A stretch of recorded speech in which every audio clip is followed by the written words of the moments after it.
Isang oras na nga lang po bago ang SONA ng Pangulo at balikan natin si Maricel Halili para doon sa latest mula sa Batasang Pambansa. Mase, ano na ang mga nangyayaring dyan sa mga oras na ito? Kamusta ang paghahanda?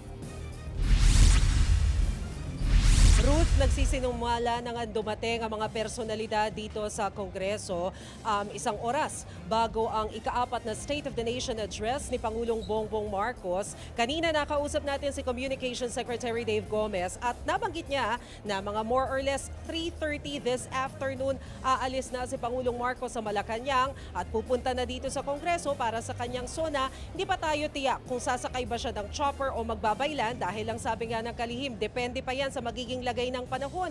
Pero siguro kung magtutuloy-tuloy ang magandang panahon kagaya ngayon, baka mag-chopper ang Pangulo diretso dito. Kung pagbabatayan natin ay yung mga nangyaring programa ng mga nakalipas na SONA, pagdating dito ni Pangulong Bongbong Marcos, sasalubungin siya ng iba't ibang mga opisyal ng gobyerno, kabilang na dyan ang Chief of Staff ng Armed Forces of the Philippines.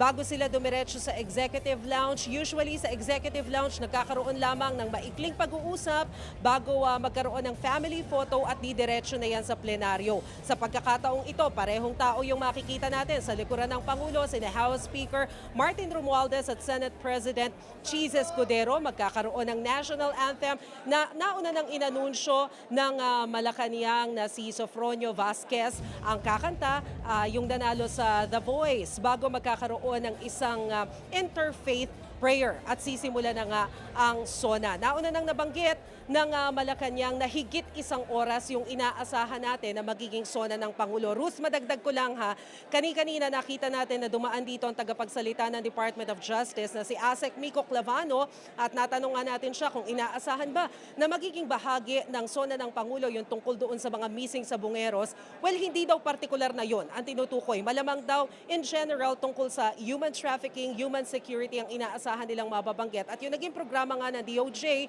tungkol nga dyan sa mga maximum detention cell kung saan bahagyang na-decongest dahil nga doon sa mga isinusulong nilang programa. Ruth?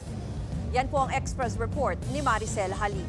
Mga kapatid, Ruth Cabalco, para sa mabilis na pasada ng mga balitang dapat niyong malaman, mag-follow at mag-subscribe sa social media pages ng News 5.